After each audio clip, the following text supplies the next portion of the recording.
Halo teman-teman, bantu channel ini untuk berkembang ya. Klik tombol subscribe dan jangan lupa untuk like and share video ini. Terima kasih dan selamat mendengarkan.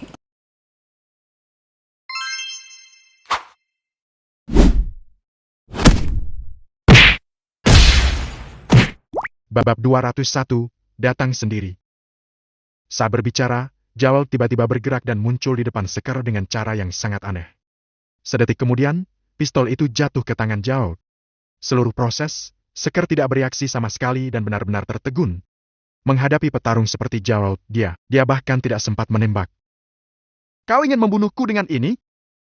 Joel meremas pistolnya dengan keras. Kerak-kerak.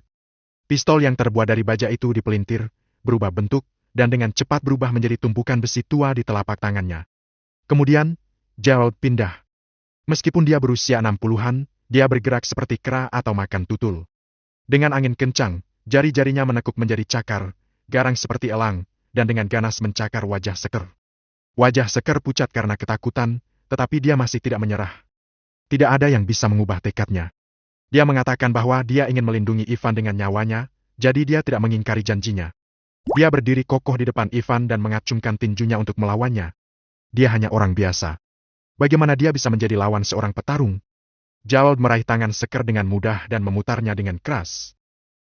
Krek! Lengannya terpelintir dan suara patah tulang terdengar berulang kali. Sekar menjerit kesakitan dan berkeringat dingin. Joel sepertinya tidak mendengarnya dan menendangnya lagi. Sekar terlempar keluar dan mendarat dengan keras di lantai, lalu memuntahkan darah dari mulutnya. "Aku bilang aku akan membunuhmu jika kamu tidak menyingkir." Joel mengejar Sekar, dia mengeluarkan belati dan menusuk ke arah kepala Sekar. "Orang tua, sudah cukup." Di belakang Joel tiba-tiba terdengar suara samar, lalu satu tangan meraih lengannya. Belati di tangannya tiba-tiba berhenti. Joel tidak mau berhenti. Namun, kekuatan Ivan terlalu besar. Dia tidak bisa melawan ataupun menggerakkan belatinya sedikit pun. "Sini, berikan belatinya kepadaku. Itu dia, anak baik." Seolah berbicara dengan seorang anak kecil, Ivan mengulurkan tangan yang lain dan dengan mudah mengambil belati dari Joel.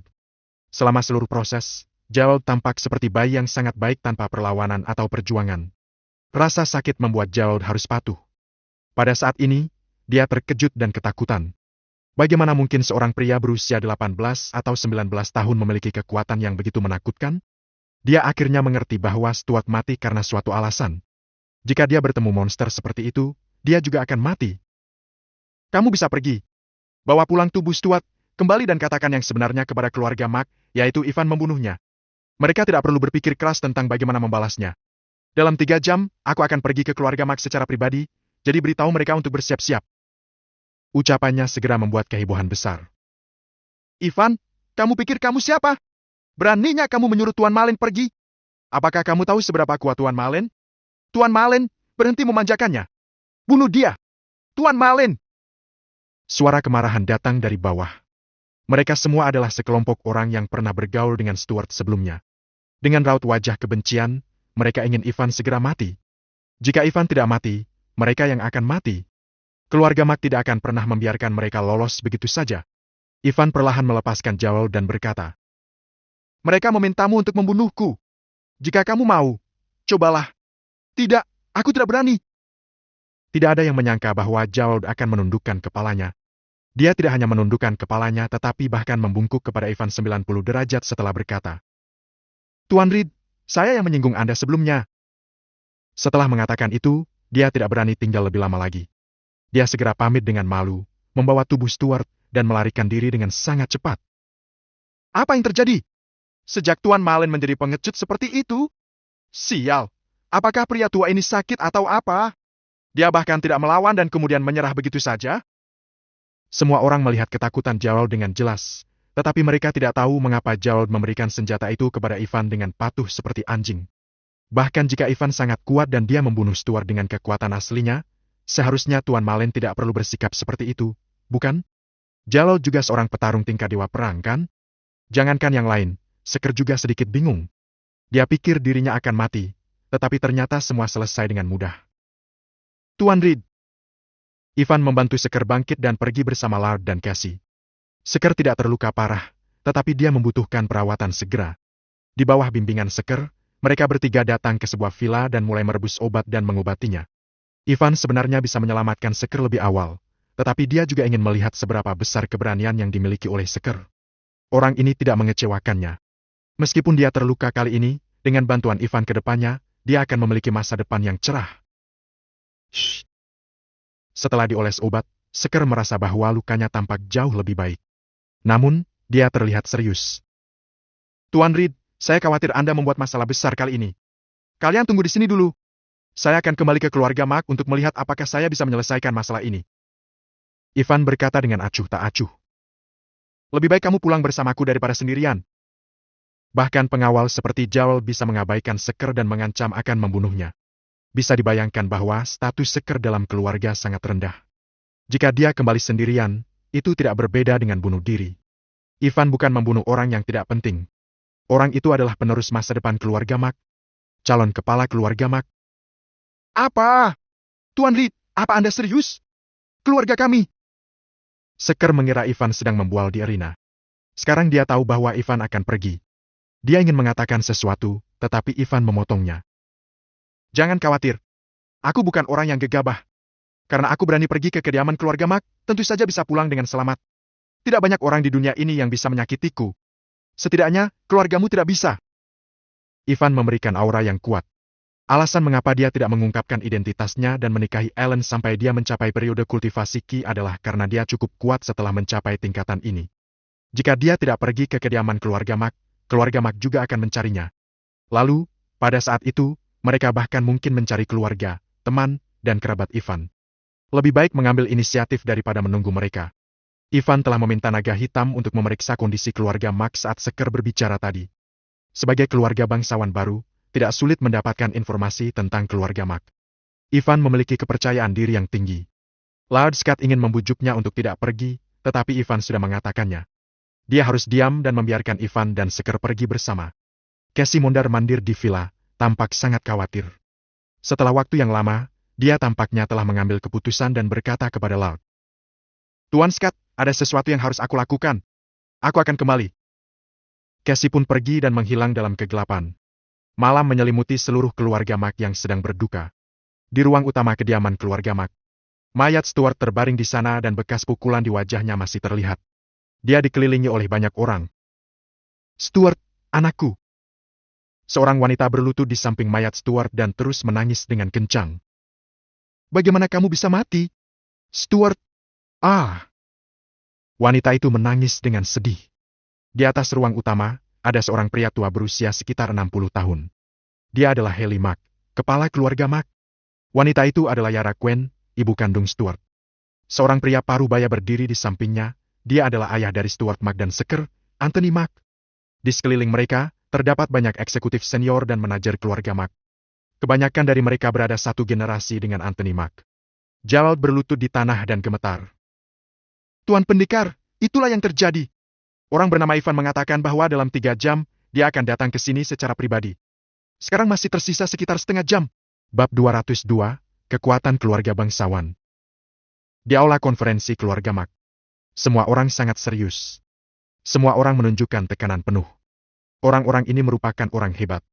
Bahkan jika orang kaya di Giant melihat mereka, mereka juga harus menunjukkan rasa hormat. Joel berlutut di tengah aula. Dia berusia lebih dari 60 tahun dan telah melalui banyak peristiwa kecil dan besar. Namun kali ini, dia masih gemetar. Joel, aku ingin bertanya. Di bagian atas aula, Haley Mark, kepala keluarga Mark berkata dengan perlahan. Apakah kamu yakin bahwa orang yang membunuh Stuart adalah bocah yang baru berusia 18 atau 19 tahun? Bahkan, kamu juga bukan lawannya? Tuan Pendekar, benar. Saat itu, saya ingin membalas dendam untuk Tuan Mark, tapi... Joel bersujud. Dia dengan mudah mengambil belati dari saya. Saya tidak bisa melawannya sama sekali. Kamu, Dewa Perang tingkat ketiga, tidak bisa mengalahkan seorang anak muda. Haley mengenakan jubah panjang, seperti seorang guru zaman dulu. Dia terlihat bermartabat dan tidak ada yang tahu apa yang ada di pikirannya. Kematian Stuart sama sekali tidak memengaruhinya, setidaknya tidak terlihat di wajahnya. Jika yang dikatakan Joel itu benar, maka anak muda bernama Ivan itu cukup hebat. Pada usia 19 tahun, dia jauh lebih kuat dari Dewa Perang tingkat ketiga. Jika orang seperti itu bisa bekerja untuk keluarga Mark, itu akan menjadi hal yang baik untuk keluarga Mark. Namun, jika dia tidak membalas dendam untuk Stuart dan bahkan ingin membuat Ivan setia kepada mereka, di mana harga diri keluarga Mac? Orang-orang akan melihat keluarga Mac sebagai lelucon daripada bersikap hormat. Kedepannya, orang-orang di luar sana akan membunuh anggota keluarga Mac dan menggunakannya sebagai simbol kesetiaan. Kepala keluarga, Anda harus membalas dendam untuk Stuart. Wanita yang berlutut di depan Stuart menangis. Pasti Seker yang sengaja mencari seseorang untuk membunuh Stuart. Dia tidak menyukai Stuart selama ini. Itu pasti niat jahatnya.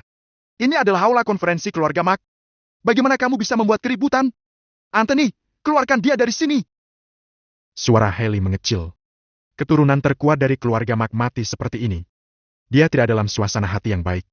Ditambah lagi tangisan wanita ini membuatnya semakin kesal. Ini adalah aula konferensi, kamu tidak bisa membuat keributan di sini. Bisik Anthony. Kembalilah dan tunggu aku. Wanita itu menangis, tetapi dia tidak berani membuat suara apapun. Dia terpaksa mematuhi kata-kata kepala keluarga dan tidak berani bertindak sesuka hati. Setelah itu, dia pergi dengan air mata berlinang. Seseorang, bawa mayat Stuart dari sini. Pengurus rumah, siapkan dan atur pemakamannya, yang akan diadakan besok. Kita akan mengadakan pemakaman yang besar untuk Stuart. Haley mulai mengatur pemakaman Stuart. Setelah para pelayan membawa mayat Stuart pergi, Haley melemparkan pisau buah di depan Gerald. Kamu tidak bisa melindungi Tuan Mac dengan baik. Potong salah satu tanganmu. Gerald tidak merasakan ketidakpuasan sedikitpun dengan hukuman ini, tetapi sangat beruntung dan lega. Stuart meninggal di depan pengawasannya, tetapi dia kembali tanpa cedera. Ini adalah kepercayaan dan kebaikan keluarga Mac. Jadi, membuatnya memotong satu tangan bahkan tidak bisa disebut hukuman. Dia langsung mengambil pisau buah tanpa ragu. PVFT! Gerald menusuk lengan kirinya. Rasa sakitnya membuat seluruh jantungnya tiba-tiba berdetak kencang. Namun, dia tidak berteriak sama sekali. Setelah tenang, dia memegang gagang pisau dan menariknya lagi. Sret! Tiba-tiba, dagingnya robek seperti kain. Darah pun mengalir seperti banjir. Rasa sakit itu tak tertahankan.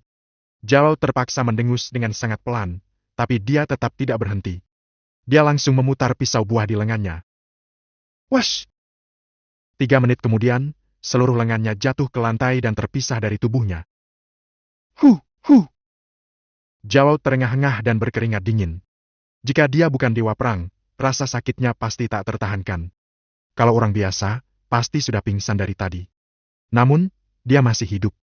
Namun, karena masih sadar, dia harus merasakan sakit yang menusuk tulang ini. Wajahnya sepucat kertas. Meskipun tangan yang telah terjatuh ke lantai sudah terpisah dari tubuhnya, jari-jari di tangan itu masih bergerak. Pemandangan ini terlihat sangat mengganggu dan jijik. Di sebelahnya, seseorang mengambil obor dan dengan cepat mendatangi Gerald, membakar bagian lengan yang terputus itu. Shh. Bau hangus menyebar dan lengan Gerald akhirnya berhenti berdarah. Cara sederhana dan kasar untuk menghentikan pendarahan ini tampak menyakitkan, tetapi Gerald tidak berteriak sama sekali. Dia terus berlutut sampai orang di sebelahnya memberikan obat dan membalutnya. Setelah itu, dia kembali berlutut dan berkata, "Silakan perintah selanjutnya, kepala keluarga." "Mundur!" Haley melambaikan tangannya. Gerald menahan rasa sakit dan berdiri di samping. "Solar!" Mata Haley berputar dan menatap seorang pria berumur pertengahan 50 yang duduk di kursi. Dia mengenakan seragam militer, dengan 4 bintang di pundaknya yang mewakili posisi tertinggi. Solar Mac. Orang penting dalam militer. Dia dipanggil oleh Haley dan berdiri dari tempat duduknya dengan hormat.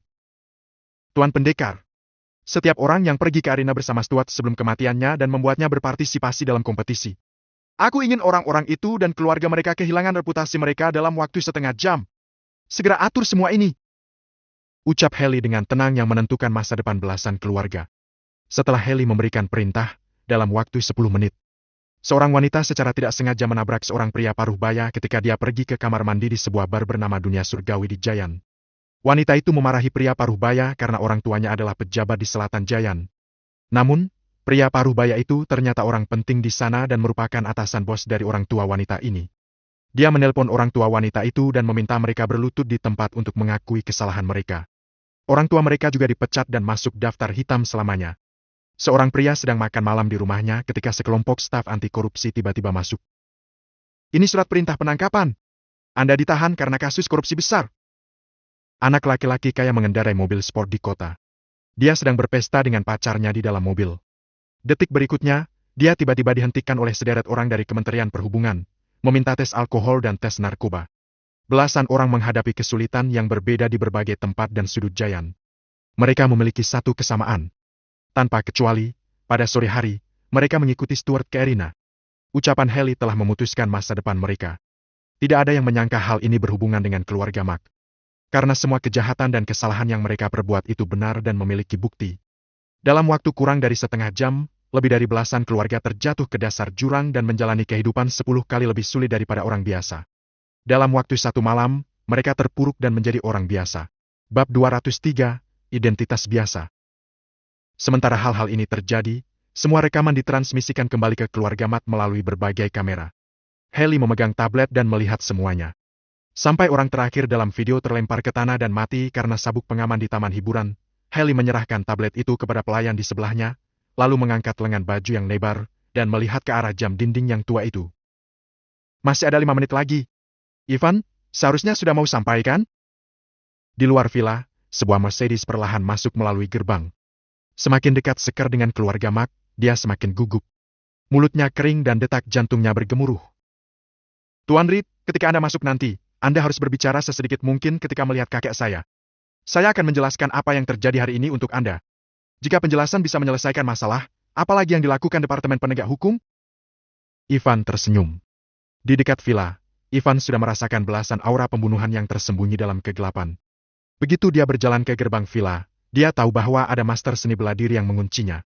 Tidak hanya ada ahli bela diri, tetapi ada juga senjata thermal modern yang mengunci mobil yang dipakai oleh dia dan Seker Mark. Jelas, keluarga Mark sedang menunggunya.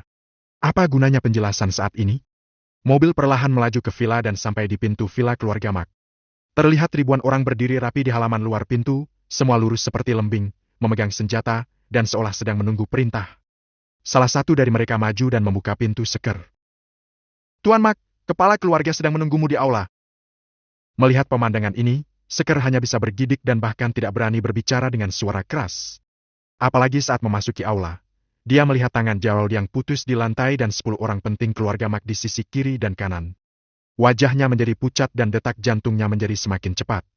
Dia membungkuk pada Haley dan segera memberi hormat. Kakek. Kemudian dia menatap Anthony dan berkata, Ayah. Sebaliknya, Ivan setenang biasanya. Sepertinya dia tidak merasakan kemarahan dari keluarga Matt di sekitarnya. Dia melihat sekeliling dan memperhatikan raut wajah semua orang yang hadir. Kecuali Haley yang duduk di atasnya. Ada 10 orang di kedua sisi, termasuk Anthony. 6 dari mereka memiliki aura dewa perang, yang tidak lebih lemah dari Augeas. 4 dari mereka adalah orang biasa. Lalu, Haley yang berada di atas lebih kuat dari Augeas. Kekuatan yang ditunjukkan keluarga bangsawan di depan mereka sangat menakutkan. Apakah kamu Ivan? Anthony melirik Ivan dengan marah. Anakku, apakah kamu membunuhnya? Ivan mengangguk tanpa menyangkal. Aku membunuhnya. Ivan, kenapa tidak berlutut setelah masuk ke kediaman keluarga Mark? Cepat berlutut. Kamu tidak pantas berdiri ketika bertemu dengan kepala keluarga. Cepat berlutut. Sialan, berapa banyak nyawa yang kamu punya untuk membayar akibat dari menyakiti keluargaku? Jawaban Ivan tampaknya telah menyentuh batas keluarga Mark. Orang-orang keluarga Mark memarahinya satu persatu dengan ekspresi kesal. Generasi pewaris keluarga Mark berikutnya dibunuh oleh remaja seperti ini. Mereka tidak bisa menahan amarah dalam hati. Jika tatapan bisa membunuh orang, Ivan sudah tersayat ribuan kali. Namamu Ivan? Di panggung yang lebih tinggi, Haley berbicara perlahan. Begitu dia berbicara, orang-orang di sekitarnya segera menjadi tenang. Iya, jika kamu berani datang ke rumahku, aku harus mengatakan bahwa kamu memiliki keberanian. Haley berkata dengan tenang. Karena kamu berani datang, kamu harus siap mati. Katakan padaku, bagaimana kamu ingin mati? Ivan tersenyum tipis. Tuan Mark, maaf. Aku kesini untuk mengancam kalian. Mengancam? Haley sedikit terkejut. Awalnya, alasan mengapa dia menunggu Ivan adalah karena dia khawatir Ivan memiliki latar belakang di belakangnya. Lagi pula, meskipun keluarga Mark berasal dari keluarga bangsawan, dia hanyalah keluarga bangsawan tingkat awal, masih banyak yang lebih kuat dari keluarga Mark. Haley sangat berhati-hati. Hanya dengan bersikap hati-hati, dia bisa berjalan jauh. Karena itu, dia menunggu Ivan di sini. Bahkan menunggunya selama setengah jam. Tentu saja, Dia telah meminta seseorang untuk menyelidiki Ivan, dan hasilnya akan ketahuan dalam beberapa menit. Dia tidak berani gegabah sampai dia mendapatkan hasilnya. Kalimat, "Bagaimana kamu ingin mati?" Hanyalah sebuah cobaan. Jika Ivan memiliki identitas apapun, dia akan membocorkannya lewat jawaban ini. Sekarang, Ivan mengatakan ancaman dengan percaya diri. Ini membuktikan bahwa Ivan memiliki latar belakang. Jika dia tidak memiliki latar belakang, apakah dia berani mengatakan kata-kata seperti itu di keluarga Mac? Namun meski begitu, Haley masih sedikit marah. Dia tidak tersenyum dan langsung berkata, "Mengancam keluarga Mac? Apa modalmu untuk melakukannya? Atau latar belakang dan petinggi apa di belakangmu yang membuatmu berani mengancam keluarga Mac?" "Tidak ada latar belakang atau orang besar. Aku hanya seorang anak muda dari kota Sisbay." Ivan tetap tenang dan santai. Di luar pintu, seorang pria berlari masuk. Dia memegang setumpuk dokumen tebal. "Tuan Pendekar, sudah ada hasilnya." Pria itu melihat informasi dan berkata, "Ivan, 19 tahun, lahir di kota Dryport yang kecil di bawah kota Sisbay. Dikirim oleh ibunya Rita Jacobs untuk membayar tagihan telepon 19 tahun yang lalu. Dia lulus dari Universitas Pengobatan Giant dengan nilai yang sangat baik dan ditugaskan untuk bekerja di Sisbay selama magang. Ibunya memiliki saudara perempuan dan 2 saudara laki-laki, yang dipanggil." Orang-orang terus membaca dokumen, yang mencatat semua kerabat dan teman Ivan, resumenya ketika dia masih mahasiswa, dan beberapa hal yang terjadi. Pokoknya, kepala keluarga, orang ini adalah orang kampung sejati dan orang rendahan. Identitas Ivan akhirnya dirangkum. Setelah dia selesai berbicara, suasana di aula menjadi sangat aneh. Orang biasa? Ivan benar-benar orang biasa. Satu-satunya titik terang dalam hidupnya adalah tidak tahu mengapa dia menjadi orangnya Augeas. Meskipun Augeas adalah dewa perang, tetapi ada 4 orang dengan gelar dewa perang di keluarga Mac. Sebaliknya, Augeas hanyalah sampah. Lalu, Ivan lebih buruk dari sampah. Orang kampung ini, beraninya dia datang ke keluarga Mac dan mengancam keluarga Mac. Sialan. Sialan. Siapa yang memberinya keberanian? "Ivan, berlutut! Apa-apaan kamu? Beraninya kamu berdiri di hadapan keluarga Mac? Aku akan memberimu 3 detik untuk segera berlutut." Di sekitar mereka, orang-orang dari keluarga Mac saling melotot dan ingin segera membunuh Ivan. Haley tidak mengatakan apa-apa. Mereka tidak bisa bertindak tanpa izin. "Tuan Pendekar, biarkan aku melakukannya. Tuan Pendekar, kita harus memutilasinya dan membunuh semua kerabat serta teman-temannya." Menghadapi kemarahan orang-orang ini, Ivan masih tenang. "Haha, bagus, bagus. Benar-benar lelucon yang luar biasa." Jantung Haley berdetak kencang. Dia juga merasa telah tertipu. Dia tertawa marah dan tidak tahu mengapa Ivan sangat percaya diri. "Kamu bilang kamu ingin mengancam keluarga Mac. Aku ingin tahu bagaimana kamu mengancamku dan keluargaku." Bab 204, sangat bodoh. Haley menatap Ivan. "Aku akan memberimu kesempatan untuk mengancamku. Jika kamu gagal, banyak orang akan mati karenamu." Seker yang berada di samping hampir menangis. Bagaimana bisa Ivan mengatakan kata-kata seperti itu? Mengancam keluarga Mac? Apa perbedaan antara mengancam keluarga Mac dan mencari kematian? Dia tidak seharusnya melakukan itu. Awalnya, Seker ingin mengatakan sesuatu untuk Ivan, tetapi sekarang, dia sangat takut sehingga kakinya gemetar. Ivan berkata, "Mulai sekarang, kamu dan bahkan seluruh keluarga Mac harus menjadi bawahanku.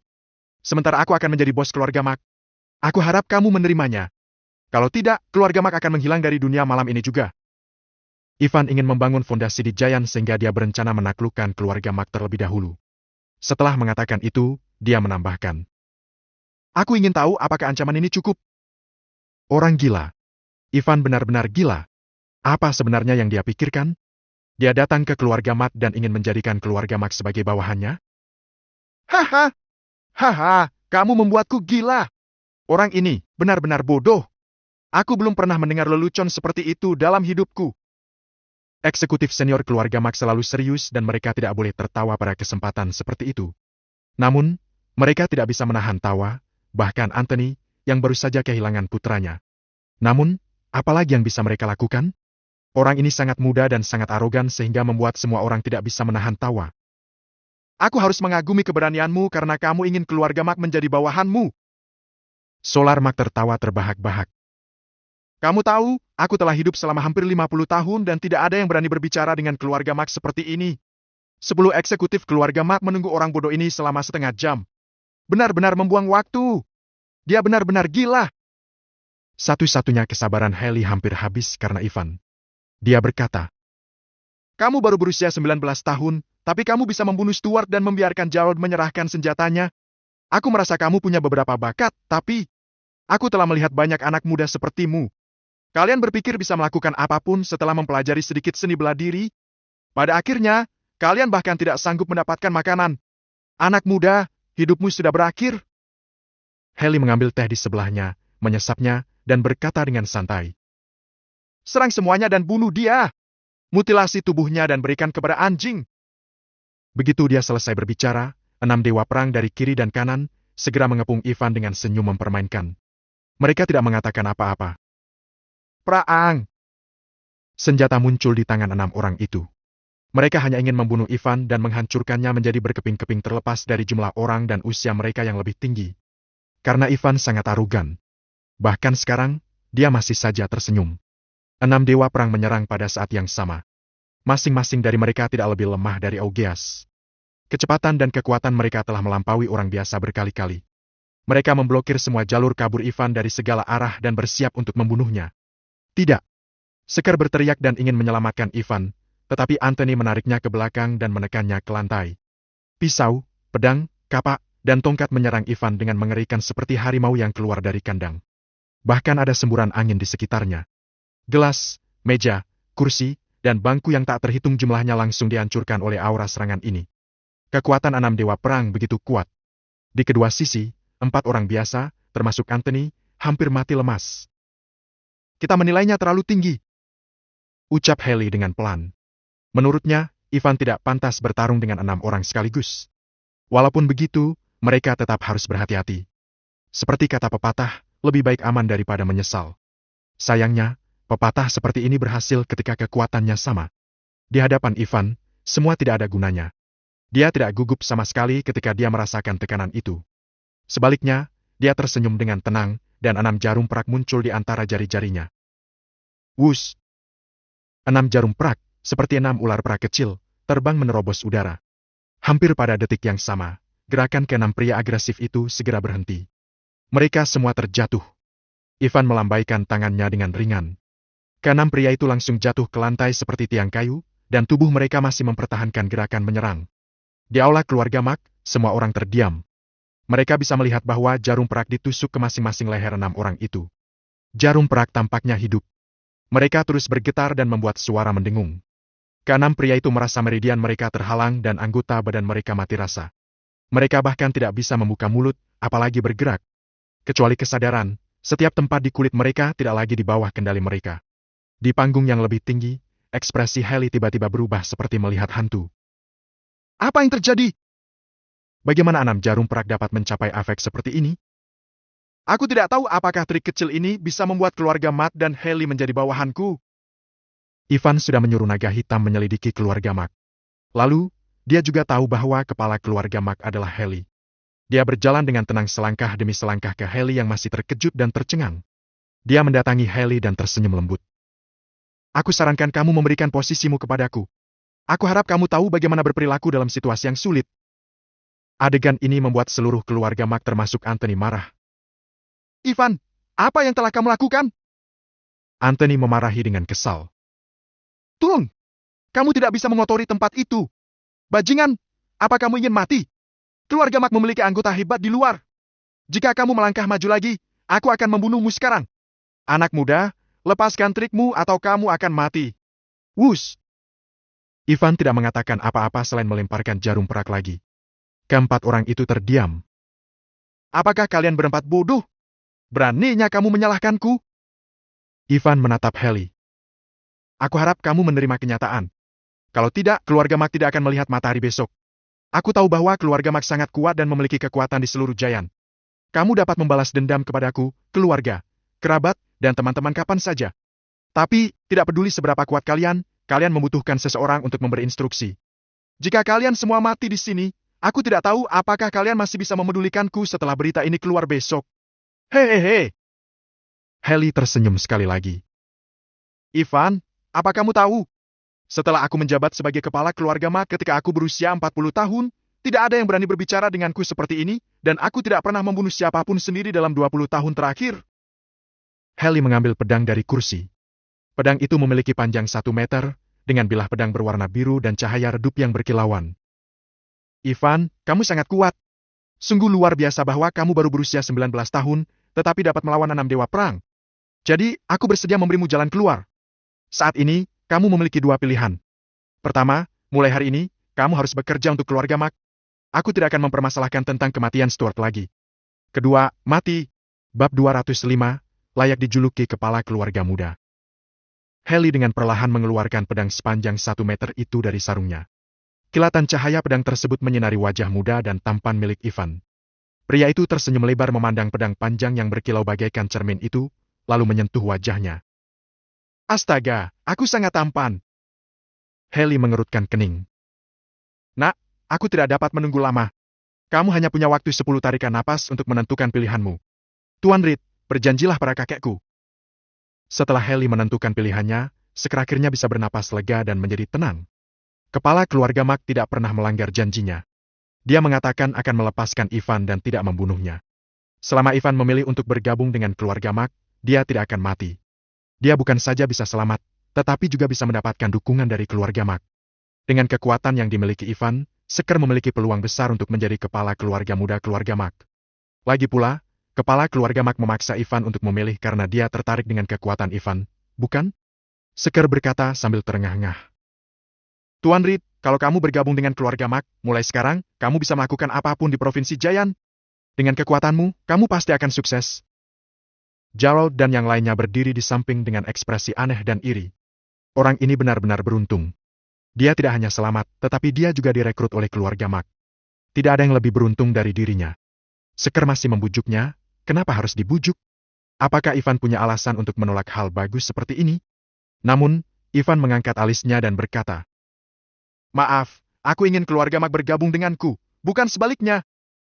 Dia melirik pedang di tangan Haley dan berkata, Pedang itu bagus dan kamu bisa menggunakannya untuk membunuhku. Gunakanlah sekarang. Aku mengaku kalah jika berkedip. Tuan Reed, apa kamu gila? Sekar tertegun dan pikirannya mendadak kosong. Dia tidak mengerti apa yang dipikirkan Ivan. Haley tidak sama seperti dewa perang. Ivan bisa menaklukkan 6 dewa perang sekaligus, sementara Haley bisa membunuh 6 orang tingkat dewa perang dalam sekejap. Lagi pula, Haley adalah kepala keluarga bangsawan. Hanya ada beberapa keluarga bangsawan di kerajaan Dragonfire. Lalu, kepala keluarga bangsawan itu dapat dihitung dengan jari. Sebagian besar kepala keluarga bangsawan itu adalah petarung yang menakutkan, jauh melampaui tingkat dewa perang.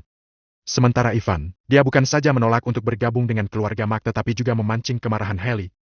Seker tidak mengerti apa yang dipikirkan Ivan. Gerald juga tercengang. Jawaban Ivan memang mengejutkannya. Dia berpikir, orang itu terlalu sombong dan angkuh. Kamu cari mati. Haley adalah orang yang menghargai bakat. Ivan dapat menaklukkan 6 orang tingkat dewa perang sekaligus pada usia 19 tahun, yang cukup untuk membuktikan seberapa kuat dan potensial dirinya. Haley bermaksud merekrut Ivan. Sayangnya, pemuda sialan ini mencari kematiannya sendiri. Di saat yang bersamaan, ngung! Pedang itu bergetar dan cahaya terang berkilauan. Haley langsung beraksi. Pedang itu terlalu cepat dan cahayanya bersinar bagaikan kilatan petir. Sebelum pedang itu tergapai, ki pedang yang tak terlihat telah menyebar ke segala arah dan merobek udara, lalu membentuk badai yang mengerikan. Berada di dekatnya, baju yang dikenakan Gerald seketika tersobek. Gerald gemetar karena kedinginan dan merasakan ancaman kematian. Dia bisa merasakan detak jantungnya yang cepat dan hampir mengalami pendarahan otak. Kuat sekali! Gerald terkejut. Tidak heran jika orang mengatakan bahwa keluarga Mac memiliki kesempatan untuk melangkah lebih jauh dari keluarga bangsawan tingkat awal. Haley memang memiliki kekuatan yang hebat. Namun, pada saat yang sama, pemandangan yang lebih mencengangkan muncul. Benar. Seperti yang dikatakan Ivan, dia tidak berkedip atau bahkan bergerak. Pedang Haley melesat langsung ke dada Ivan dan menembus bajunya. Namun, Gerald ragu apakah itu hanya sebuah mimpi atau ilusi. Pedang Haley tidak menembus kulit Ivan. Ki pedang yang bisa membuat Gerald merasakan kematian, hanya membuat kulit Ivan sedikit memerah. Gerald mengucek matanya dan menatap adegan itu dengan heran. Haley benar-benar tercengang. Pupil mata tuanya bergetar. Selama ini, dia selalu bersikap tenang. Namun kali ini, keringat dinginnya mengucur deras bagaikan semut yang keluar dari sarangnya. Sulit untuk menggambarkan suasana hatinya yang menakutkan. Jantungnya berdegup kencang seperti drum yang dipukul. Boom, boom, boom. Haley tercengang. Sesungguhnya, dia bahkan 100 kali lebih tercengang daripada Joel. Karena dia tahu seberapa kuat serangan itu. Dia adalah seorang master. Master tingkat kelima. Dengan seluruh kekuatannya, dia bisa dengan mudah memotong besi tua dengan kayu atau bambu seperti memotong lumpur. Lalu, pedang di tangan Haley terbuat dari baja halus, yang telah diturunkan selama lebih dari 500 tahun di kerajaan Dragonfire. Dalam 500 tahun terakhir, pedang ini telah membunuh begitu banyak orang dan masih tetap bercahaya bagaikan sebuah pedang baru meskipun telah melewati hujan dan badai selama 500 tahun. Kepala keluarga Mac telah menghabiskan banyak uang untuk mendapatkannya. Dengan pedang ini, kekuatannya bisa meningkat 30%. Namun, seorang pria kuat dengan pedang terkenal, tapi pedang itu bahkan tidak menembus kulit Ivan. Hal itu bagaikan seekor dinosaurus yang menginjak semut, tetapi semut itu aman sentosa. Keheningan memenuhi ruangan itu. Dalam keheningan, Ivan menatap pedang di dadanya dan berkata, "Orang tua, kamu memang kuat. Kamu membuatku merasa gatal." Sambil berbicara, Ivan meraih bilah pedang panjang itu dan memutarnya dengan keras. Ting! Pedang berusia 500 tahun itu terbelah dua. Dalam waktu kurang dari 10 detik, bilah pedang yang patah itu mengarah ke jakun Haley dan menusuknya. "Tuan Pendekar, tolong ampuni aku." Tanpa berpikir, Haley langsung berlutut. Setengah bilah di tangan Ivan berhenti tiba-tiba, melayang di atas kepala Haley. "Apakah kamu sedang berakting? Tidak ada Tuan Pendekar di sini. Hanya ada orang kampungan dari pedesaan. Kepala keluarga Mac, aku ingin tahu apakah orang kampungan seperti aku dapat membuat kalian, keluarga Mac yang mulia dan hebat, menjadi pengikutku?" "Tentu saja. Mulai sekarang, Tuan Reed, kamu adalah pemimpin keluarga Mac yang sebenarnya." Haley mengangguk berulang kali. Keringat dingin membanjiri wajahnya. Wajah tuanya terlihat pucat, seperti zombie yang darahnya telah terkuras. Matanya penuh dengan rasa takut. Kekuatan Ivan bagaikan lautan luas, sementara dirinya bagaikan aliran air yang tidak layak dibandingkan. Tanpa sadar, dia mulai memanggil Ivan sebagai Tuan Reed, bukan Ivan. 19 tahun. Baru 19 tahun. Sulit bagi Haley untuk membayangkan betapa kuatnya Ivan. Dilihat dari auranya, Ivan sama sekali bukan seorang petarung, tapi dia bisa memastikan bahwa pria itu bagaikan besi yang kebal terhadap pedang dan tombak. Di mana Ivan mempelajarinya? Terlepas dari hal-hal lain, setidaknya, Ivan jauh lebih unggul dari seorang tingkat master. Pada usia 19 tahun, kekuatannya telah melampaui seorang tingkat master. Dia unik, bukan? Setidaknya dari apa yang diketahui Haley, hal seperti itu tidak pernah ada. Jika keluarga Mac mengikuti orang seperti itu, mereka kelak akan mencapai tingkat yang lebih tinggi. Ivan layak mendapatkan julukan Kepala Keluarga Muda. Bab 206. Apa, kamu tidak mau? Kamu cerdas. Bagus. Keluargamu bisa melihat matahari terbit besok. Ivan duduk di posisi kepala keluarga dan menatap Haley yang berlutut di depannya. Selain itu, aku akan memberimu hadiah lagi. Kalau tidak salah, banyak meridianmu yang telah rusak, dan kamu tidak dapat berkultivasi lagi. Kamu dapat hidup paling lama setengah tahun lagi, kan? Ucapan Ivan itu terdengar lembut, tapi Haley merasa bagaikan disambar petir. Bagaimana Ivan bisa mengetahuinya? 6 tahun yang lalu, dia terburu-buru untuk mencapai tingkat yang lebih tinggi, sehingga menyebabkan 83 meridian di tubuhnya pecah. 83 meridian ini menyiksanya setiap hari dan membuatnya sangat kesakitan. Dokter pribadinya menyimpulkan bahwa dia bisa hidup paling lama setengah tahun. Namun, hanya dokter pribadinya yang mengetahuinya, dan dokter pribadinya itu telah meninggal 3 bulan yang lalu. Apakah Ivan mengetahuinya setelah melihat sekilas? Meridian yang rusak. Itu hanya masalah kecil, kata Ivan. Kemarilah. Haley mendatangi Ivan dengan bingung. Sederet jarum perak muncul di tangan Ivan dan menusuk tubuh Haley. Pada saat yang sama, penglihatan batin diaktifkan. Melalui jarum perak itu, energi dari roh milik Ivan masuk ke tubuh Haley. Ivan memiliki banyak jenis ki di tubuhnya, tetapi para petarung biasa hanya bisa menerima energi dari roh, jadi dia hanya memilih yang ini. Dengan nutrisi energi dari roh, jelas terlihat bahwa 83 meridian yang tak bernyawa dan rusak kembali hidup lagi. Bagian-bagian yang rusak tampaknya dihubungkan oleh pengelasan listrik. Wajah Haley terlihat pucat. Pada saat ini, dia bisa dengan jelas merasakan perubahan di tubuhnya. Dia sangat bersemangat sehingga tangannya yang gemetar tidak dapat dikendalikan. Dia merasa bahwa semua sumbatan di tubuhnya sudah terbuka. Perasaan itu luar biasa, 100 kali lebih baik daripada berguling-guling di tempat tidur dengan seorang gadis seksi. 5 menit kemudian, Ivan melepas jarum perak dan berkata dengan santai. Selesai. Meridian yang putus telah disambungkan kembali. Kamu seharusnya bisa merasakannya. Begitu Ivan selesai berbicara, Haley yang berusia lebih dari 60 tahun terlihat serius. Dia membungkuk dan bersujud pada Ivan. Pong! Pong! Pong! Setelah 3 kali ketukan, dia berkata, "Aku tidak akan pernah melupakan kebaikanmu dalam menyelamatkan hidupku, Tuan Reed. Mulai sekarang, hidupku adalah milikmu. Aku akan menuruti semua perintahmu." Sebelumnya, ketika Ivan menaklukkannya dengan paksa, dia masih merasa sedikit tidak puas, tidak bahagia, dan kesal. Namun sekarang, semua kebencian itu hilang. 5 menit. Rasa sakitnya telah mengganggunya selama bertahun-tahun. Namun, Ivan hanya butuh 5 menit untuk menyembuhkannya secara menyeluruh. Ivan tidak hanya menyelamatkan masa depannya, tetapi juga hidupnya. Haley mengagumi cara Ivan dan merasa sangat yakin. Dia tidak bisa lagi membalas dendam ataupun menjadi berkhianat. Apalagi Haley adalah orang yang selalu membalas budi. "Bangunlah." Ivan membantunya berdiri dan berkata, "Mulai sekarang, kamu masih tetap kepala keluarga Mac. Yang aku inginkan bukanlah posisimu, tetapi kekuatan dan kekayaan keluarga Mac. Apakah kamu mengerti?" Haley menjawab, "Aku mengerti." Bagaimana mungkin seorang yang sangat berpengalaman dan telah hidup selama beberapa puluh tahun seperti Haley, tidak mengerti apa yang dimaksud oleh Ivan? Ivan tidak akan ikut campur dalam pengelolaan keluarga Mac, tetapi keluarga Mac harus berada di bawah kendalinya. Ketika dia tidak membutuhkan keluarga Mac, mereka tetap milik keluarga Mac. Namun, ketika dibutuhkan, mereka akan menjadi senjata milik Ivan. Bagus. Dengan demikian, keluarga Mac tetaplah keluarga Mac. Namun, seorang pria muda muncul di belakang. "Kepala keluarga muda, aku minta maaf atas ketidaksopanan kami." Haley membungkuk dengan hormat. "Mulai sekarang, setengah dari pendapatan dan aset keuangan keluarga Mac adalah milikmu. Kami akan berada di bawah perintahmu dan tidak akan mengkhianatimu. Tolong maafkan kami." Ivan tersenyum. "Jika aku tidak memaafkanmu, apakah menurutmu kamu masih bisa berdiri di sini?" Haley tercengang. Memang benar. Dengan kemampuan Ivan, sangat mudah baginya untuk membunuh mereka. "Kepala keluarga muda, ada satu hal lagi yang aku tidak mengerti."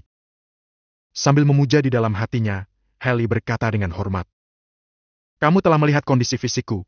Mengapa kamu tidak mengatakan bahwa kamu dapat menyembuhkan penyakitku ketika kamu tiba di keluarga Mac? Apakah kamu percaya padaku jika aku langsung mengatakannya kepadamu pada saat itu?" Tanya Ivan. Haley semakin tercengang. Dia benar. Apakah Sobat adalah seorang pria muda berusia 19 tahun dapat membuatnya percaya bahwa dia bisa menyambungkan kembali meridiannya? Tidak, Haley tidak akan mempercayainya. Sebaliknya, dia akan menganggap Ivan seperti orang gila. Hal itu seperti seseorang yang tiba-tiba memberitahu pasien kanker stadium lanjut bahwa dia bisa menyembuhkan kanker. Siapa yang akan percaya? Apalagi jika dia yakin Ivan bisa menyembuhkannya. Dia hanya akan menggunakan cara paksaan dan godaan untuk membuat Ivan menyembuhkan penyakitnya. Pada akhirnya, mereka masih harus bertarung, dan hasilnya masih sama. Memikirkan hal ini, Haley tersenyum getir. Sebaliknya, dia terkejut dengan penampilan Ivan, sehingga dia mengajukan sebuah pertanyaan konyol. "Kepala keluarga muda, bisakah kamu?" Haley melirik 6 dewa perang dan 4 orang biasa yang berbaring di bawah panggung dan bertanya, "Bisakah kamu memulihkan mereka? Minta seseorang untuk mencabut jarumnya nanti. Mereka akan pulih seperti sedia kala 10 menit kemudian." Kata Ivan sambil berdiri. "Sudahlah Ruth, kamu bisa menangani sisanya sendiri. Ingat, aku bisa menyelamatkanmu sekali, dan aku juga bisa membunuhmu 100 kali. Jika keluarga Mac berani mengkhianatiku, aku akan membunuh kalian semua sekalipun kalian kabur ke ujung dunia." Setelah melontarkan ucapannya, Ivan berjalan ke pintu tanpa melihat ke belakang. Ketika dia melewati Seker, dia tersenyum dan berkata, "Tuan Mac, ikut denganku." "Apa?" Saat Ivan mengambil alih posisi sebagai kepala keluarga Mac, Seker sangat tercengang. Dia bahkan tidak bisa berpikir. Sampai sekarang, dia baru sadar. Dia mau tidak mau berbalik dan menatap Haley. "Seker, mulai sekarang, kamu akan menggantikan Stuart dan menjadi penerus keluarga Mac selanjutnya. Pada saat yang sama, kamu akan bertanggung jawab atas perusahaan keluarga Mac di Provinsi Giant. Ini adalah pelatihan untukmu," kata Haley dengan serius. "Aku harap kamu tidak akan mengecewakanku, apalagi Tuan Reed." Ucapan singkat itu mengejutkan Seker. Melihat Seker dalam keadaan bingung, Haley bertanya dengan sungguh-sungguh. "Apa? Kamu tidak mau?" "Tidak, tidak." Dengan hati bergetar, Seker tergesa-gesa membungkuk. "Aku mengerti. Aku tidak akan mengecewakanmu dan kepala keluarga muda." "Bagus." Sambil berdiri di samping kursi kepala keluarga, Haley berkata dengan sungguh-sungguh. Kamu bisa pergi dengan kepala keluarga muda. Ingat, mulai sekarang, apa yang kepala keluarga muda katakan adalah ucapanku. Kamu tidak boleh melanggarnya. Jika kamu tidak patuh, kamu akan dihukum sesuai dengan hukum keluarga. Baik, aku akan mematuhi kepala keluarga muda. Dia tergagap karena terlalu bersemangat. Bab 207, hancurkan hatinya. Setelah berjalan keluar dari villa utama keluarga Mac, Seker masih merasa sedang bermimpi. Dia mencubit wajahnya berulang kali untuk memastikan bahwa dia tidak sedang bermimpi. Dia melompat kegirangan. Dia ingin memeluk Ivan untuk merayakannya, tetapi ketika Seker hendak memeluk Ivan, dia tiba-tiba berhenti. Dia menggaruk kepalanya dengan canggung. Kepala keluarga muda, aku minta maaf. Aku terlalu bersemangat. Tidak ada yang bisa mengerti perasaan Seker saat ini. Selama bertahun-tahun, dia telah terus-terusan berpikir untuk menjadi kepala keluarga muda dan penerus masa depan keluarga Mac. Karena adiknya, Stuart, terlalu kejam. Begitu Stuart menjadi penerus keluarga Mac, Seker akan dibunuh. Bahkan jika Stuart belum mengambil alih takhta, Seker telah gemetar ketakutan selama bertahun-tahun, takut dirinya akan dibunuh suatu hari nanti. Jadi, dia telah menjalin pertemanan di mana-mana, berharap bertemu orang-orang yang luar biasa dan kuat. Dia berharap suatu hari bisa mengubah nasibnya. Bukan saja menjadi ahli waris, dia ingin setidaknya dirinya bisa tetap hidup dan tidur nyenyak. Hal yang dia rindukan selama bertahun-tahun akhirnya tercapai. Lagi pula, hal itu terjadi secara tiba-tiba, tidak masuk akal, dan tanpa dia pikirkan sebelumnya. Bagaimana mungkin dia tidak bersemangat? Jika bukan karena jati diri Ivan, Seker bahkan ingin memeluk Ivan dan menciumnya. Kepala keluarga muda, kamu tidak tahu betapa menyedihkannya diriku dalam beberapa tahun terakhir. Orang luar berpikir bahwa aku sangat mulia di keluarga Mac, tetapi sayangnya, semenjak aku kembali, aku belum pernah tidur nyenyak. Aku merasa takut setiap hari, bahkan beberapa kali ketakutan sampai pingsan ketika sedang tidur dengan gadis-gadis seksi. Setelah mengemudi keluar dari kediaman keluarga Mac, Seker masih tidak bisa tenang, mengomel, dan mengeluh kepada Ivan. Berhenti! Tiba-tiba, Ivan mengerutkan kening. Seker segera menginjak rem dan mobil pun berhenti. Ada apa, kepala keluarga muda? Tidak ada. Ivan tersenyum. Aku hanya ingin melihat apakah kamu akan mematuhi perintahku atau tidak. Kepala keluarga muda, yakinlah bahwa aku benar-benar setia kepadamu. Tanpa dirimu, aku mungkin akan disiksa sampai mati oleh Stuart. Kepala keluarga muda, sekalipun aku mati, aku dapat langsung bangkit jika kamu memintaku untuk bangun. Ucap Seker dengan berlebihan. Bisakah kita pergi sekarang? Ya, ayo pergi. Ivan melihat keluar jendela dengan sedikit kebingungan. Alasan mengapa Ivan meminta Seker untuk berhenti bukanlah karena Ivan ingin menguji Seker, tetapi karena dia baru saja merasakan jantungnya berdebar secara aneh. Sepertinya ada sepasang mata yang menatapnya dalam kegelapan. Namun, perasaan ini hanya berlangsung sesaat dan menghilang dalam sekejap. Bahkan jika dia melihat ke sekelilingnya dengan penglihatan batin, dia tidak bisa melihat siapapun. Apa ini hanya ilusiku? Ivan bergumam. Setelah memastikan bahwa dirinya aman, dia tidak terlalu berpikir banyak. Sebagai gantinya, dia meminta Seker untuk memberitahunya tentang properti keluarga Mac di Provinsi Jayan. Lagi pula, mulai hari ini, setengah dari properti keluarga Mac akan menjadi miliknya. Tidak masuk akal jika dia tidak mengetahui apapun tentang hal itu. Keluarga Mac adalah keluarga bangsawan. Sesungguhnya, mereka tidak berpartisipasi langsung dalam industri apapun.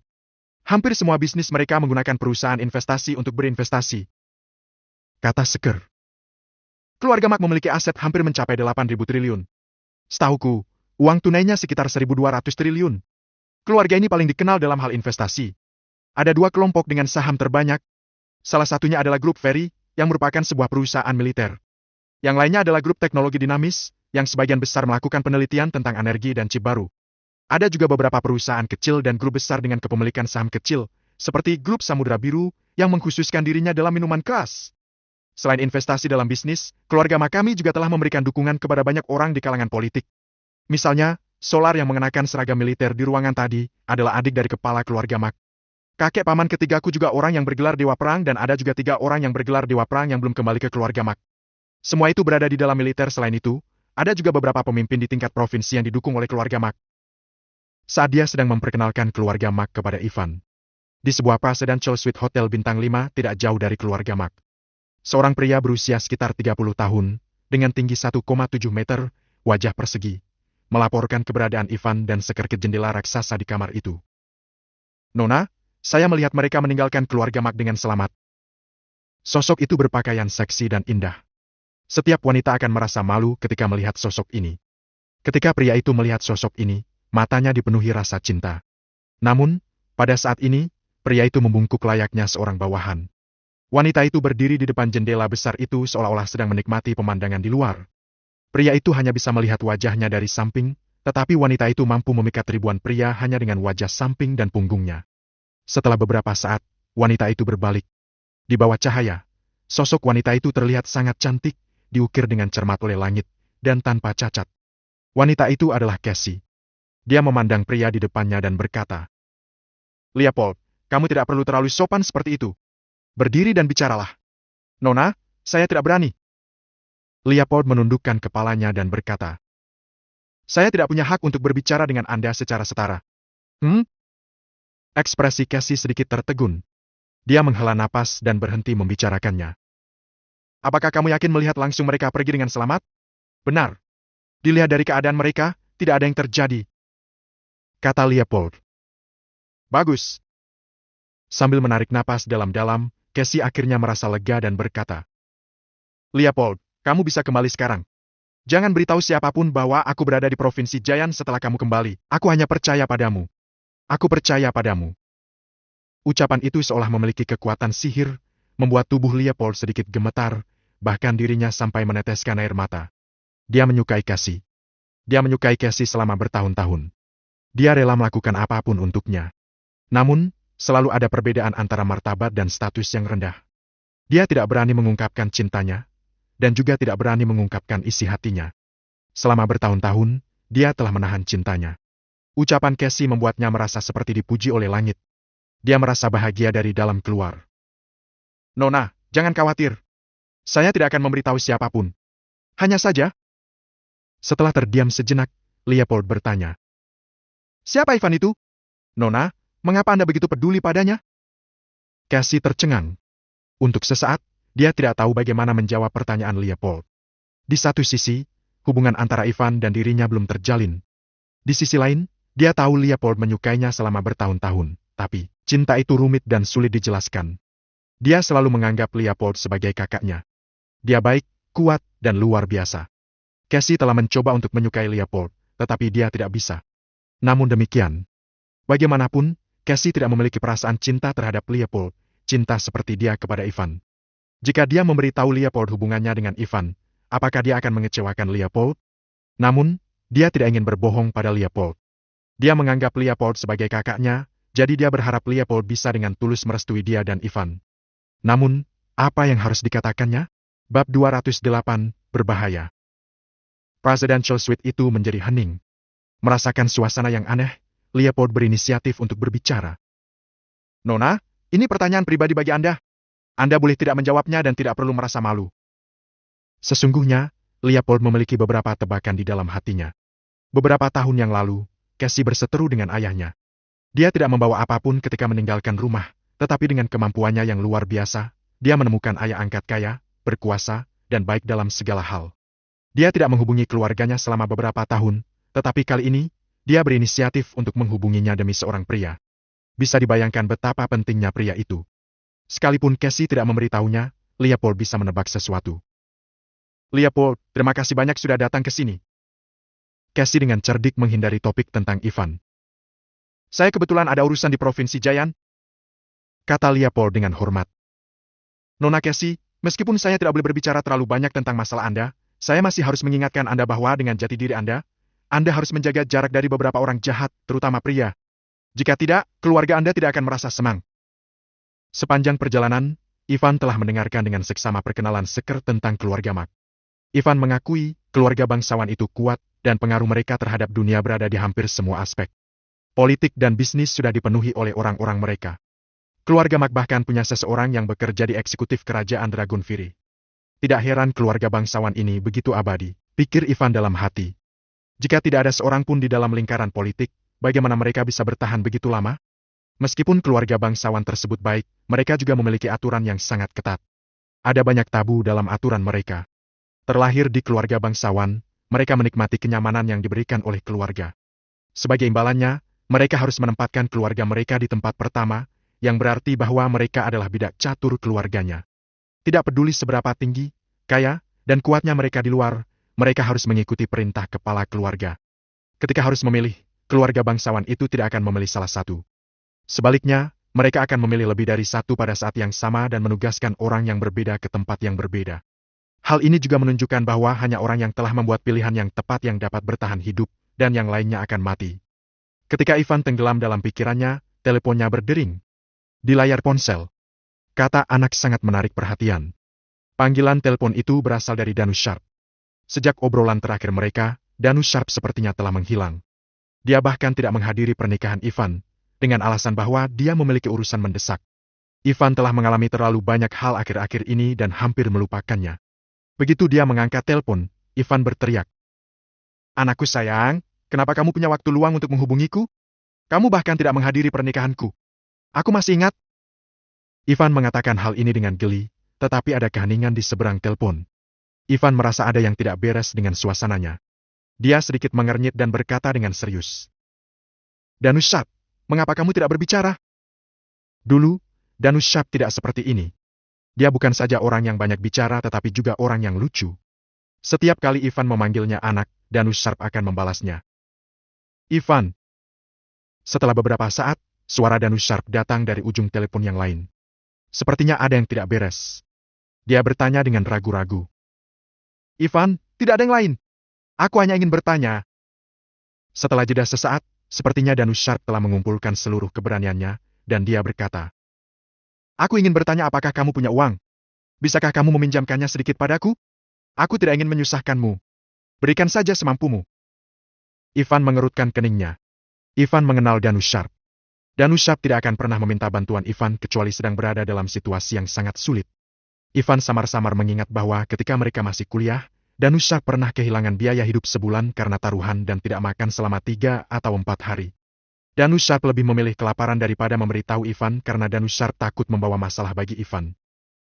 Danus Sharp, berapa banyak yang kamu butuhkan? Apakah 200 miliar cukup? Dan telah banyak membantu Ivan. Mereka sangat dekat, bagaikan saudara. Selama Danus Sharp membutuhkannya, jangankan 200 miliar, Ivan bahkan tidak akan ragu jika dia membutuhkan 2 triliun ataupun 20 triliun. Haha. Danus Sharp tersenyum pahit. Ivan, jangan mengejekku. Aku berada dalam masalah kali ini. Butuh 100 miliar untuk menyelesaikannya, tetapi aku tidak mengharapkan semuanya.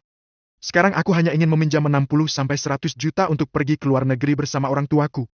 Ivan, sayang sekali aku tidak bisa pergi ke kota Sisbay. Jika tidak aku pasti akan bertemu denganmu untuk terakhir kalinya. Kata Danus Sharp dengan nada berat dan tertekan. Mendengar hal ini, Ivan kebingungan. Apa yang terjadi? Di mana kamu? Aku akan segera menemuimu. Provinsi Jayan. Aku ada di Provinsi Jayan. Aku memesan tiket ke kerajaan ayamnya sekitar jam 3 pagi. Tapi aku harus menyewa apartemen setelah tiba di sana. Aku benar-benar tidak punya pilihan, jadi aku menghubungimu. Provinsi Jayan? Ivan buru-buru berkata. Aku juga berada di Provinsi Jayan. Di mana kamu? Mari kita bicarakan hal ini saat kita bertemu. Apakah kamu ada di Provinsi Jayan? Danus Sharp terkejut, tetapi segera nadanya menjadi bersemangat. Bagus. Aku bisa menemuimu sebelum aku pergi. Aku berada di distrik Fuling nomor 35. Aku akan ke bandara jam 2. Cepatlah. Baiklah.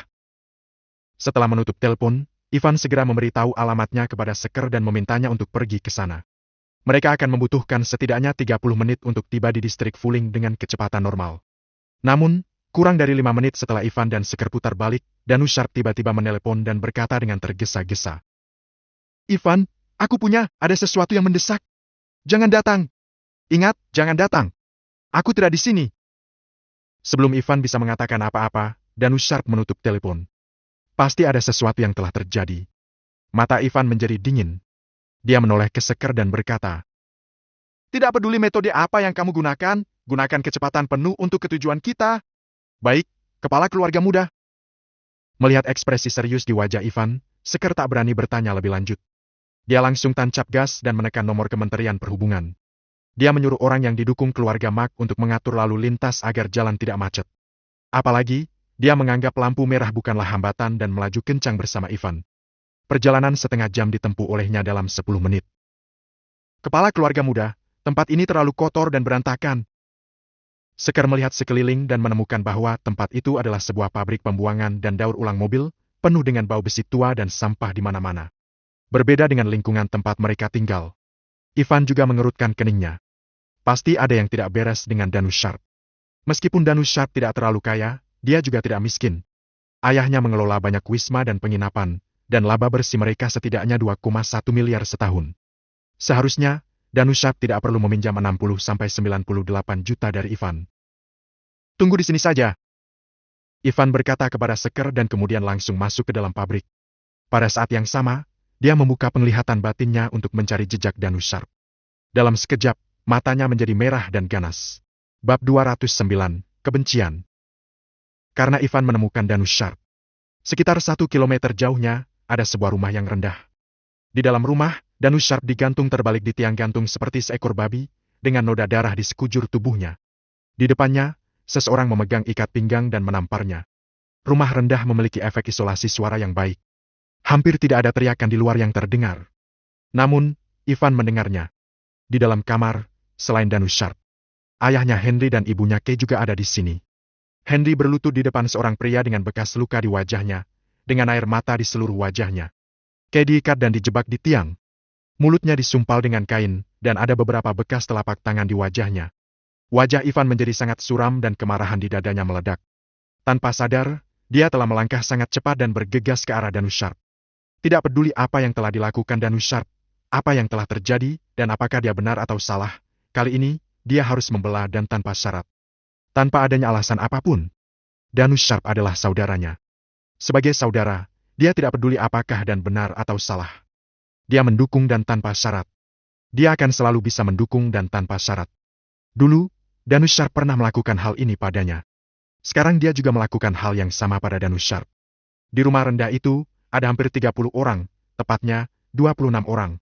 Masing-masing dari mereka memiliki tato di tubuh mereka, dan mereka terlihat agresif. Pemimpin sedang duduk di kursi dan merokok seolah-olah dia sedang menikmati pertunjukan yang bagus, dan dengan santai menyaksikan bawahannya memukuli Danus Sharp dengan cambuk. Plak! Plak! Suara garing sabuk kulit, disertai teriakan Danus Sharp, bergema di seluruh tempat. Pria yang memimpin menyaksikannya dengan penuh minat, dengan senyum sinis di sudut mulutnya, yang membuat bekas luka di wajahnya sangat suram dan ganas serta terlihat mengerikan. Setiap kali bawahannya mencambuk, wajah Henry akan berkedut. Kalian sekeluarga pandai bersembunyi. Apakah kalian pikir aku tidak dapat menemukannya jika kalian bersembunyi di tempat sialan ini? Pria dengan bekas luka di wajahnya menyeringai mengerikan. 98 miliar lagi sudah cukup untuk menyelesaikan masalah. Bukankah itu mudah bagimu? Mengapa kamu membuat segalanya menjadi rumit? Henry, bukankah kamu seharusnya membayar untuk apa yang telah dilakukan putramu? Lagi pula, kamu adalah bos kecil. Kamu bahkan tidak bisa membayarku 98 miliar. Tuan Pan, tolong lepaskan mereka. Tolong, aku benar-benar tidak bisa memberikan 100 miliar. Rumah kami telah dijual dan semua uang di rekening aku telah ditarik. Aku telah memberikan semua uangku kepadamu. Aku benar-benar tidak dapat punya 100 miliar lagi. Henry terus bersujud dan memohon. Tolong, lepaskan anak dan istriku. Tolong. Kematian gadis kecil itu tidak ada hubungannya dengan putraku. Tuan Pan, kamu adalah pria yang punya prinsip. Jika kamu melepaskan anak dan istriku, aku bersedia menjadi pelayanmu. Plak! Pria yang dipanggil Tuan Pan itu menjambak rambut Henry dan menampar wajahnya. Kamu juga anggota keluarga Sharp. Apakah kamu tidak bisa bersikap lebih berani? Kepalamu akan pecah. Apakah kamu tidak merasa malu? Prinsip moral? Haha, sebagai pengusaha, kamu tidak perlu berbicara denganku tentang prinsip moral. Prinsip moralku adalah uang. Selama kamu memberiku uang, aku bisa melakukan apapun yang kuinginkan. Aku akan memintamu untuk terakhir kalinya. Apakah kamu akan memberikannya kepadaku atau tidak? Tuan Pan, aku tidak punya uang. Aku tidak berbohong. Teriak Henry dengan air mata di wajahnya. Kamu tidak akan membayar walaupun dipukuli sampai mati? Pan mendengus dan berdiri dari kursi. Dia datang ke Danus Sharp dan meremas mulut Danus Sharp. Puff! Dia meludahkan puntung rokok yang terbakar ke dalam mulut Danus Sharp, kemudian menutup mulut Danus Sharp dengan ganas. Oh! Pupil Danus Sharp tiba-tiba melebar dan seluruh tubuhnya bergetar hebat seolah-olah dia terkena sengatan listrik. Dia mengeluarkan erangan menyedihkan di hidungnya dan air mata mengalir di pipinya. Dia terus berjuang, tetapi sia-sia. Apalagi luka di sekujur tubuhnya, bahkan orang normal pun tidak bisa mengerahkan kekuatannya saat digantung terbalik. Danushard! Mata Henry sangat ganas. Dia ingin bergegas ke depan, tetapi dia dihentikan oleh dua pria. Dia tidak bisa bergerak, tidak bisa marah atau menangis. Cambuk lebih keras! Skapan memerintahkan anak buahnya. Jika kamu tidak berani menggunakan kekuatanmu, aku akan memotong tanganmu. Baik, bos. Pengikut itu menjawab dengan tergesa-gesa. Dia sedikit lelah, tetapi ketika dia mendengar kata-kata Skapan, dia terus menggunakan kekuatannya dan mengayunkan ikat pinggangnya. Kemudian, Skapan mendatangi Kay dan memandangi tubuhnya dengan rakus. Oh, kamu sedikit tua, tapi kamu masih menawan. Aku tidak suka wanita tua berusia 40N atau 50N, tetapi suamimu kan memberiku uang, kan? Mengapa kamu membuatku melakukan hal buruk? Skapan tersenyum seperti iblis. Kay ketakutan dengan wajah pucat dan terus menggelengkan kepalanya. Tidak, Tuan Pan, tidak. Henry meronta dan berteriak. Namun, semakin dia berteriak, Skapan semakin bersemangat. Sepertinya dia telah memahami kelemahan Henry. Skapan mengulurkan tangannya dan langsung menutupi dada Kay. Ya, ini tidak buruk. Benda ini besar dan lembut. Wanita yang melahirkan memang berbeda. Kata Skapan kepada bawahannya. Ayo, lepaskan dia. Kalian bisa menikmatinya bersamaku. Ikat suaminya dan biarkan dia melihat apa yang akan kita lakukan. Haha. Siap, bos. Terima kasih, bos. Aduh. Para bawahan itu bersemangat, memberikan tatapan serakah, dan mengepung Kay. Mereka melepaskan ikatannya dengan sangat cepat. Tidak. Minggir. Kay menjerit dan terus melangkah mundur. Dia sangat ketakutan dan gelisah. Air mata mengalir di pipinya. Danushard, nak Kay, juga gemetaran dan matanya memerah. Sulit bagi orang biasa untuk memahami suasana hatinya. Dia melihat ayahnya bersujud dan ibunya dipermalukan, tetapi dia tidak bisa berbuat apa-apa. Dia hanya ingin mati sekarang. Ah! Mulut Danushard sudah terbakar sampai berdarah oleh rokok, tetapi dia masih mengeluarkan raungan yang menyayat hati. Air mata mengalir dari matanya dan dia menjadi gila. Dia membenci dirinya sendiri karena tidak berguna. Dia membenci dirinya sendiri karena tidak kompeten. Dia membenci dirinya sendiri karena ikut campur dengan urusan orang lain hari itu. Jika ada kehidupan setelah kematian, dia akan membunuh semua orang ini. Jika dia bisa menjadi hantu setelah kematiannya, dia tidak akan membiarkan mereka hidup dengan damai. Tidak. Menyingkirlah. Menyingkirlah. Kay mengambil bagian mobil yang rusak di tanah dan melambaikannya untuk mengusir orang-orang ini. Sayangnya, benda itu dengan cepat diambil oleh Skapan. Dia membuangnya. Pada saat yang sama, dia telah melepas bajunya dan siap melepas ikat pinggangnya.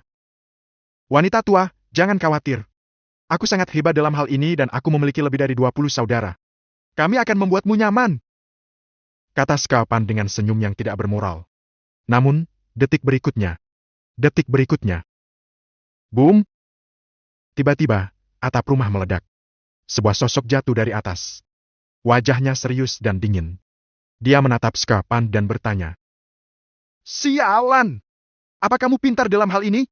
Paf! Sebelum Skapan bisa bereaksi, sepotong besi telah menghantamnya dengan ganas. Bab 210. Harus mati. Potongan besi itu seperti pisau tajam. Langsung merobek selangkangan Skapan, dan kemudian darah langsung bercucuran dari luka itu. Beriringan dengan cucuran darah, ada juga sosis panggang seukuran ibu jari dan 2 telur puyuh seukuran kacang yang berlumuran darah.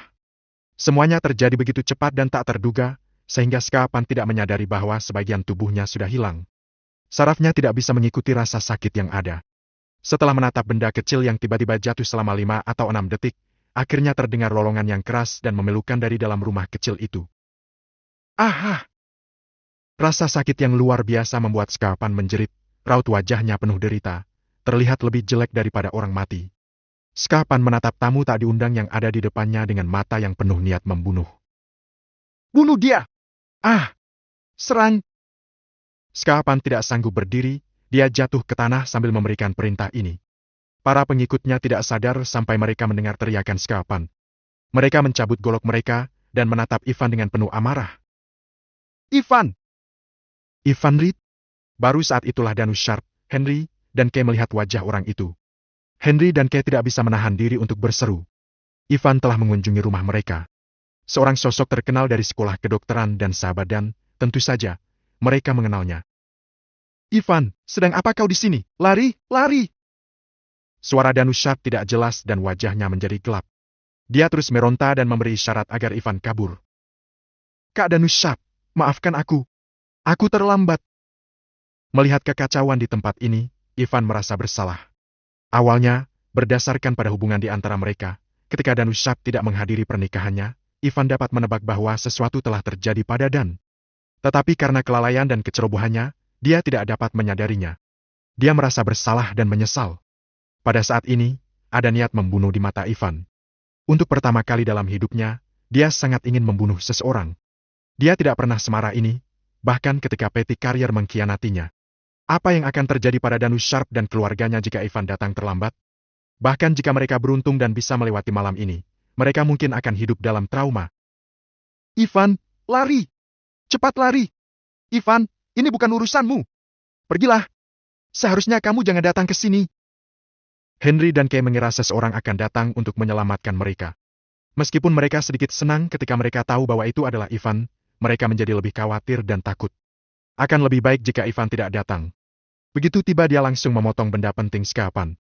Itu adalah tindakan bunuh diri. Mereka tidak ingin membuat Ivan mendapat masalah. Kak Danushard, Tuan Hali, dan Nyonya Mabel. Jangan khawatir. Aku di sini. Tidak ada yang bisa menyakitimu. Menghadapi lebih dari 20 golok, Ivan melepas bajunya, memperlihatkan otot-ototnya yang kuat, dan menatap para pengikut itu dengan tajam. Bunuh dia! Tunggu apa lagi? Bunuh dia! Aku akan bertanggung jawab atas apa yang terjadi. Scapan berteriak dan memerintahkan para pengikutnya. Bunuh! Bunuh dia! Untuk bos kita! Para pengikut yang tadinya ragu-ragu akhirnya bergerak. Mereka semua menyerang Ivan dengan golok. Jika golok ini mengenai orang biasa, mereka akan dipotong-potong seperti sayuran. Pada saat ini, Danushard, Kay, dan Henry tidak berani melihat. Mereka bertiga memejamkan mata karena tidak sanggup melihatnya. Kemudian, suara pertempuran terdengar di telinga mereka. Tetapi, dalam waktu kurang dari setengah menit, seluruh ruangan menjadi sunyi. Apakah Ivan mati? Hati Danushard sedih. Meskipun dia tahu hasilnya, dia masih tidak berani membuka matanya. Matanya tertutup penuh dengan air mata. Ada penyesalan yang baru dalam hidupnya. Malam ini, dia seharusnya tidak menelpon Ivan untuk meminjam uang. Jika bukan karena dia, tidak akan terjadi apa-apa pada Ivan. Danushard, kau pembawa sial. Danushard mengutuk dirinya sendiri dalam hati. Dia bersumpah bahwa jika dia bisa bertahan hidup, dia harus membalas dendam untuk Ivan dan kemudian kembali ke sini untuk bunuh diri. Henry dan Kay juga tidak membuka mata. Mereka terus membayangkan adegan yang mengerikan dan berdarah itu sambil menunggu kemarahan Scapan. Kamu! Siapa kamu? Namun, setelah sekian lama, apa yang mereka pikirkan tidak terjadi. Sebaliknya, mereka mendengar suara Scapan yang penuh dengan ketakutan. Orang gila! Dasar orang gila! Pembunuh! Suara keras Scapan mengejutkan mereka bertiga. Tanpa sadar, mereka membuka mata mereka. Raut wajah mereka berubah seketika. Wajah mereka menjadi pucat. Mereka dapat melihat dengan jelas. Di dalam rumah kecil, ada lebih dari 20 mayat yang tergeletak. Tubuh setiap mayat dipelintir, berubah bentuk, dan tenggelam dalam derajat yang berbeda-beda, dan bahkan satu kepala diledakkan. Darah mengalir ke seluruh tanah, dan bagian atas dan bagian bawah mayat dipisahkan. Sungguh mengejutkan dan mengenaskan. Semua itu membuat mereka bertiga menjadi mual dan muntah. Di antara tumpukan mayat, Ivan sedang mengenakan pakaiannya. Bukan saja dia tidak terluka, tetapi dia terlihat tenang dan rapi. Setelah merapikan pakaiannya, Ivan mengabaikan Scapan dan berjalan ke arah Danushard terlebih dahulu untuk melepaskan ikatannya. Kak Danushard, kamu baik-baik saja? Begitu Danushard lepas dari ikatan dan jatuh ke tanah, dia muntah. Ivan terdiam dan pergi untuk melepaskan Henry yang telah muntah kemana-mana. Kay juga dalam keadaan yang sama. Setelah beberapa lama, mereka bertiga sedikit lebih tenang. Mereka menatap Ivan dengan ketakutan. Danushard menggerakkan bibirnya tapi perkataannya tidak bisa didengar dengan jelas. Mulut dan lidahnya sangat bengkak sehingga sulit untuk mengerti perkataannya. Henry membantu Danushard dan berkata, Ivan, mereka, apakah kamu membunuh mereka? Ya. Ivan berkata, mereka pantas mati dan mereka harus mati. Ivan, sebaiknya kamu pergi dari sini sekarang juga. Henry khawatir dan berkata dengan tergesa-gesa. Di Provinsi Jayan, Tidak peduli bagaimana kamu membunuh mereka, kamu akan dihukum berat. Selain itu ada orang yang berkuasa di belakang mereka. Ivan, cepat lari. Tinggalkan kerajaan Dragonfire bersama keluargamu dan bersembunyilah untuk sementara. Danushar buru-buru mengangguk setuju dengan ayahnya. Jangan khawatir. Ada sesuatu yang lebih penting sekarang. Mengetahui niat baik mereka, Ivan tidak banyak menjelaskan. Sebaliknya, dia melirik Scarpan dan berkata kepada Danushar.